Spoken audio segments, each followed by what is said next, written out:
नमस्ते दोस्तों, आप सभी को मेरे इस YouTube चैनल पर हार्दिक स्वागत है, अभिनंदन है। पिछले वीडियो में मैंने कुछ अनुत्तरित प्रश्न छोड़े थे कि मेरे बच्चे बताएंगे कि इसका आंसर क्या होगा। कई बच्चों ने गलत आंसर दिया, कई बच्चों ने सही आंसर दिया। तो चलो आज मैं सोचती हूँ कि उन बच्चों के जो क्वेरी हैं उनको शांत कर दिया जाए। कर दूँ शांत? कुछ बच्चों ने गलत आंसर दिया है, कुछ ने सही दिया है, तो चलो आपको प्रतीक्षा नहीं करवाऊँगी, लेकिन बता देती हूँ। तो सबसे पहला जो प्रश्न था, जो आपके पास हमने प्रश्न छोड़े थे कि इन प्रश्नों का जवाब बेटा आपको देना है, तो सुनो।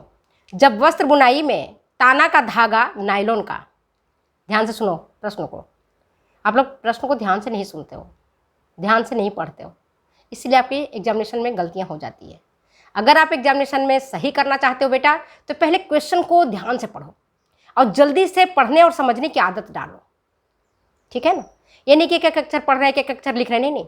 माइंड को फास्ट रखो, तेज गति से घुमाओ। तो चलो मैं पूछ रही हूँ प्रश्न। जो पिछले प्रश्न पूछा था उसे कैंसर आज बता रही हूँ।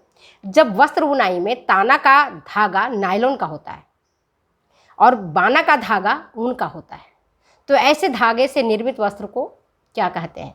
कुछ बच्चों ने बिल्कुल सही प्रश्न का जवाब दिया है और कुछ ने बिल्कुल गलत किया है। कुछ ने कहा स्पंद धागा, कुछ ने कहा है टेक्सचर धागा, किसी ने कुछ कहा है। तो जिन बच्चों ने लिखा है कि यह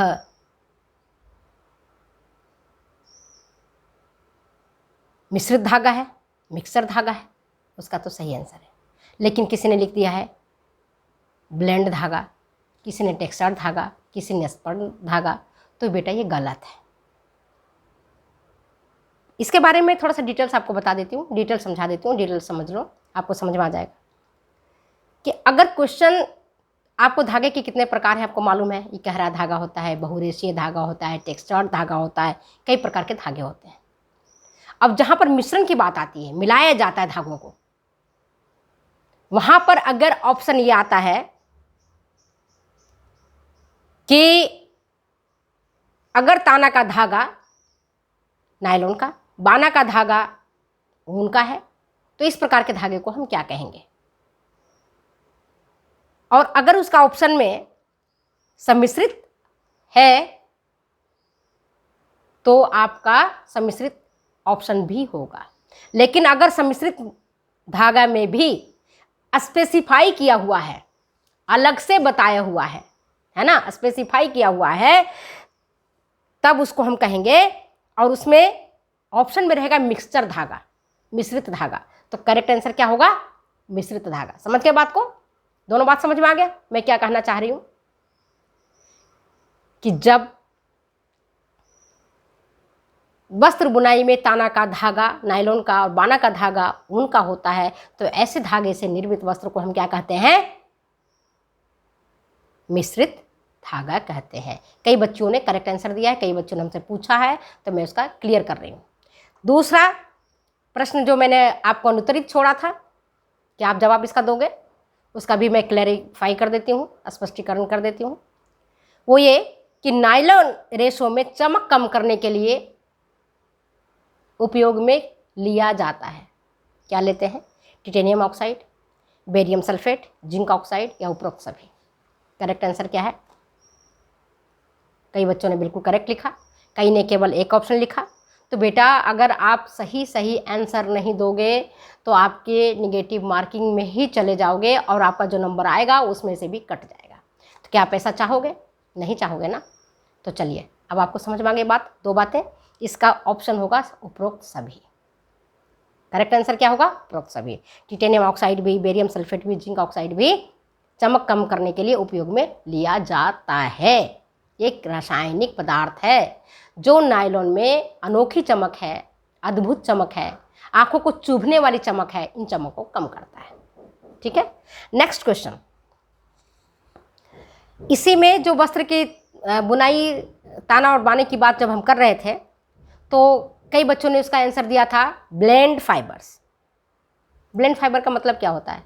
पता है क्या आपको? क्या है मतलब ब्लेंड फाइबर का? ब्लेंड फाइबर का होता क्या है कि इसमें छोटे रेशे है ना, लघु रेशे जो अत्यंत छोटे रेशे होते हैं, छोटे छोटे रेशे होते हैं, इन रेशों के द्वारा धागा बनाया जाता है। धागों की लंबाई, व्यास और रंगों में अंतर होता है। इनकी जो डायमीटर होता है, इनका जो लेंथ होता है, इनका जो कलर होता है, इनमें डिफरेंसेस देखने को मिलता है। और फिर इन्हीं छोटे छोटे रेशों को बट करके धागा तैयार करते हैं, जिसको हम ब्लेंडेड यार्न कहते हैं। ब्लेंडेड यार्न इसी को कहा जाता है। इसके बाद जो तीसरा होता है वो होता है संयोजित वस्त्र। संयोजित, संयोज करना, संयोजन करना, मिलाना, है ना। संयोजित वस्त्र क्या है? इस प्रकार के धागों में भिन्न भिन्न रेशों को अलग अलग बांटते हैं। भिन्न भिन्न रेशों को, जैसे कपास को अलग बांट दिया, एक्रेलिक को अलग कर दिया, रेशम को अलग कर दिया, ऊन को अलग कर दिया, है ना। फिर उनके धागे तैयार कर लिए जाते हैं अलग अलग रेशों के, ठीक है। उन रेशों को जब रेशा तैयार हो गया, जैसे एक नायलॉन का रेशा तैयार हो गया, एक रेशम का हो गया, एक कपास का हो गया, एक लिनन का रेशा तैयार हो गया, तो फिर उन रेशों को आपस में मिलाकर, है ना, 2 रेशों को 3 रेशों को आपस में मिला करके ऐंठ करके, ऐंठन दे करके, आप देखते हो ना ऐंठन देते हो ना, हमने तो खूब ऐंठन दिया हुआ। हमारे कई सारी जब रस्सी को मोटी बनानी होती है तो हम ऐंठन देते हैं और बन जाता है। रुई को भी अक्सर बाती बनाते हैं ना, तो ऐंठन दे करके ही बाती बनती है। जो गोल वाली बत्ती बनती है ना, उसमें ऐंठन ही देते हैं ऊपर की तरफ। तो इसी तरह से ऐंठन देते हैं। ऐंठन जब दे करके उसको हम प्लाई तैयार कर लेते हैं, प्लाई। और इस प्रकार उस प्लाई से हम धागा तैयार करते हैं, जिसको हम कहते हैं संयोजित वस्त्र। समझ गए बात को? और आप देखोगे कि उसमें संयोजित वस्त्र में परसेंटेज लिखा रहता है। अक्सर कपड़ा लेने जाओगे, जो कॉम्बिनेशन वाला वस्त्र रहेगा उसमें परसेंटेज लिखा रहता है कि नायलॉन 35%, कॉटन 65%, या नायलॉन 65%, कॉटन 35%। तो और जब 2 रेशों को मिला करके, इस तरह के जो डिफरेंट रेशेज हैं, उनको मिला करके जो वस्त्र तैयार किया जाता है, तो उनमें अनोखा गुण समाहित हो जाता है। जैसे कपास के साथ मिलाया तो कपास का जो अद्भुत गुण है ये इसमें समाहित हो जाता है। नायलॉन का जो अद्भुत गुण है, मजबूती का, चमक का, ये इसमें समाहित हो जाता है। तो ऐसा वस्त्र बहुत टिकाऊ होता है, बहुत मजबूत होता है। जो कॉम्बिनेशन वाले वस्त्र बनते हैं उसमें नायलॉन को कपास के साथ मिला देते हैं, नायलॉन को रेशम के साथ मिला सकते हैं, नायलॉन को एसीटेट रेशा के साथ मिला सकते हैं, नायलॉन को रेयन के साथ मिला सकते हैं, नायलॉन को डेक्रॉन के साथ मिला सकते हैं, नायलॉन को ऊन के साथ मिला सकते हैं, है ना। तो ये कहलाता है कंबाइंड रेशा। समझ आ गए दोनों? और तीसरा जो होता है रेशे का, एक प्रकार और है धागे के प्रकार में, एक होता है प्रबलन के रूप में। अक्सर एग्जाम में आता है, आप कंफ्यूज हो जाते हैं। एनफोर्समेंट, प्रबलन के रूप में अक्सर आप देखोगे कि मौजे हैं या हमारे दास्ताने हैं या हम फुल बाजू के कपड़े पहनते हैं, तो जैसे ये घुटना वाला है, ये वाली पोर्शन, कोहनी जिसको बोलते हैं, ये कोहनी वाला पोर्शन, या सलवार पहनते हैं तो सलवार का जो पार्ट आता है आपका घुटना वाला, तो जहाँ प्रेशर पड़ता है, जहाँ ज़्यादा दबाव पड़ता है, जहाँ ज़्यादा खिंचाव पड़ता है, उस खिंचाव के कारण कपड़ा वहीं से फट जाता है। जैसे मान लो कि हमने सूट पहन रखा है, तो सूट का जो पीछे वाला गर्दन वाला भाग होता है, ये ज़्यादातर आप देखोगे ये जल्दी यहाँ से फटता है। बाजू का ये वाली पोर्शन यहाँ से ज़्यादा फटता है, कोहनी से फटता है ना। मौजे हैं या आपके दास्ताने हैं, तो जहाँ पर ज़्यादा दबाव पड़ेगा, जहाँ ज़्यादा खिंचाव पड़ेगा, वहाँ पर नायलॉन के रेशों से वस्त्र तैयार किए जाते हैं ताकि मजबूती बना रहे। जैसे कोहनी है इस एरिया में, घुटना है उस वाले एरिया में, गर्दन है इस वाले एरिया में, तो वहाँ पर नायलॉन के धागे तैयार करके वस्त्र तैयार किए जाते हैं, जिसको हम कहते हैं रीएनफोर्समेंट या प्रबलन के रूप में धागे को तैयार करना। ठीक है ना।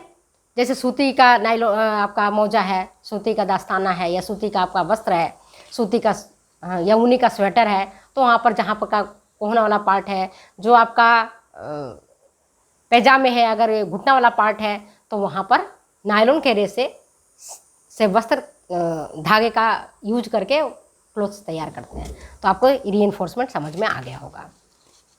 इसके बाद आता है 100% नायलॉन के वस्त्र। 3 प्रकार के वस्त्र हैं, याद रखना। अभी मैंने धागों के प्रकार में बता रहे हैं, 3 प्रकार के वस्त्र बनते हैं। एक तो 100% नायलॉन, 100% नायलॉन का वस्त्र, उसमें किसी प्रकार का कोई धागे का उपयोग नहीं किया जाता है। ताना में भी नायलॉन का रेशा, धागा, और बाना में भी नायलॉन का रेशा। ठीक है, समझ गए बात को? ताना में भी नायलॉन, बाना में भी नायलॉन, 100% हो गया। दूसरा क्या हमने बताया था?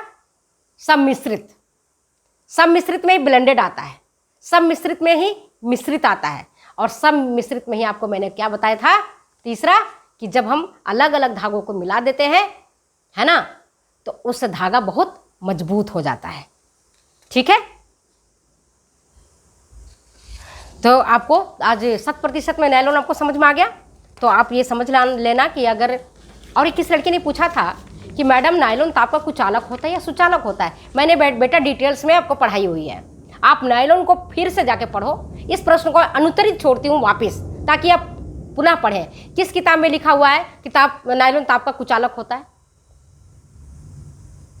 बताओ, कोई किताब का नाम बताओगे ना, मुझे भेजना। नायलॉन ताप का कुचालक होता है। अगर मेरे से गलती हुई होगी तो मैं उसको सुधारने का प्रयास करूंगी, ताकि आपके एग्जामिनेशन में गलत नंबर नहीं आए, मेरे कारण आपका नंबर ना कटे। जरूर मुझे भेजना, ठीक है। तो अब नेक्स्ट पढ़ते हैं धागों का प्रकार। आज हम धागों के प्रकार पढ़ते हैं, खास करके जब डेक्रोन का रेशा होता है, एसीटेट रेशा होता है, नायलॉन का रेशा होता है ना। तो धागों के प्रकार में हम ये खास करके मैं आपको किस लिए बता रही हूँ, आपके जब आप यूज करते हो नायलॉन का धागा, डेक्रोन का धागा, पॉलिस्टर का धागा, उसके लिए। तो एक तो होता है इकहरा धागा। इकहरा धागा, एक ही रेशे से जब धागा तैयार किया जाता है, एक ही रेशे से जब धागा तैयार किया जाता है तो उसको हम इकहरा धागा कहते हैं। किसी केस में हो सकता है, वो ऊन के केस में भी हो सकता है, रेशम के केस में भी हो सकता है, कपास के केस में भी हो सकता है, कहीं भी हो सकता है। इकहरा धागा, इसमें किसी भी प्रकार का कोई दूसरा धागा नहीं रहता है। अब जैसे मान लो कि हमारा ये दुपट्टा है, ठीक है, तो इसका जो छोर है कितने रेशे का बना हुआ है, या धागों को खोल के ऐठन को देखोगे तो आपको लगेगा कि कितने ऐठन इसमें है। ये धागा है ना हमारा, ये देखो दुपट्टे का मैं एक छोटा सा धागा बता रही हूँ, इसको खोलूंगी नहीं अभी। तो इसको खोल करके कोई सा भी धागा देखना, ऐठन उसको खोलोगे तो आपको पता चलेगा कि एक रेशीय धागा है, द्विरेशीय धागा है, त्रिरेशीय धागा है, चतुर्रेशीय धागा है, या बहुरेशीय धागा है। तो जितना उसमें रेशा अलग अलग दिखेगा उसको गिन लेना, उतना रेशीय धागा कहलाएगा। तो एक रेशीय धागा समझ में आ गया।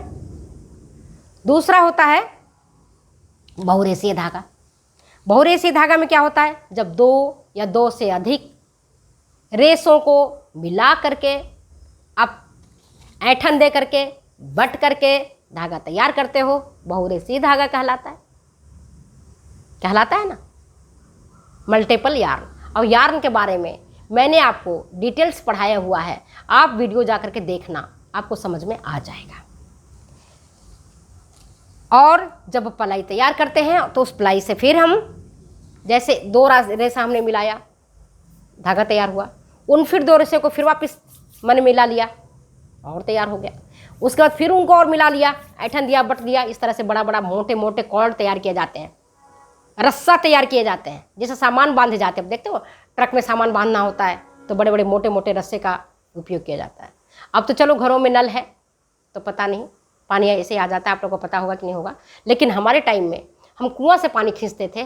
तो मेरे दादाजी, ये जो धान होता है ना, धान का जो बड़ा बड़ा होता है, बहुत बड़े हमने देखे हुए हैं, पुआल कहलाता है उसको उन्होंने खास करके ये जो भी बरसात का मौसम है ना, उस टाइम वो क्या करते थे, उसको पानी से थोड़ा गीला कर देते थे और फिर उनको रेसे उसे बट के मेरे दादाजी ऐसे हाथ से ऐठ करके और तैयार करते थे रस्सी।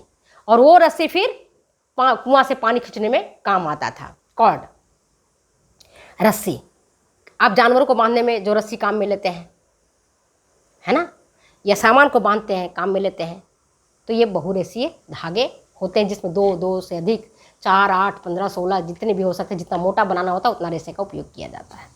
इसके बाद हमारे बच्चों ने पूछा था क्या होता है मैडम स्पन यार्न, स्पन धागा क्या होता है मैडम, क्या होता है स्पन यार्न बेटा? आपको पता होना चाहिए स्पर्म यार्न क्या होता है। क्या करते हैं कि जब हम रेशों को खींच करके छोटे छोटे टुकड़ों में काट देते हैं, अब काट करके जब फिर उनको हम ऐंठ करके ऐंठन दे करके बट करके रस्सी तैयार करते हैं, धागा तैयार करते हैं, तो वो धागा कहलाता है स्पर्म यार्न। क्या कहलाता है आपका? Sperm yarn. तो आज मैंने आपके पिछला जितना क्वेरी था उन क्वेरी को मैंने बता दिया है। अब मैं समझती हूँ कि आपको कोई क्वेरी नहीं होनी चाहिए, सारा शांत हो गया होगा आपका क्वेरी। तो चलिए आज की वीडियो को मैं इसी में यहीं समाप्त करती हूँ। फिर मिलती हूँ अगले वीडियो में अगले एपिसोड के साथ। तब तक मुझे दो जाने की इजाज़त। Bye bye.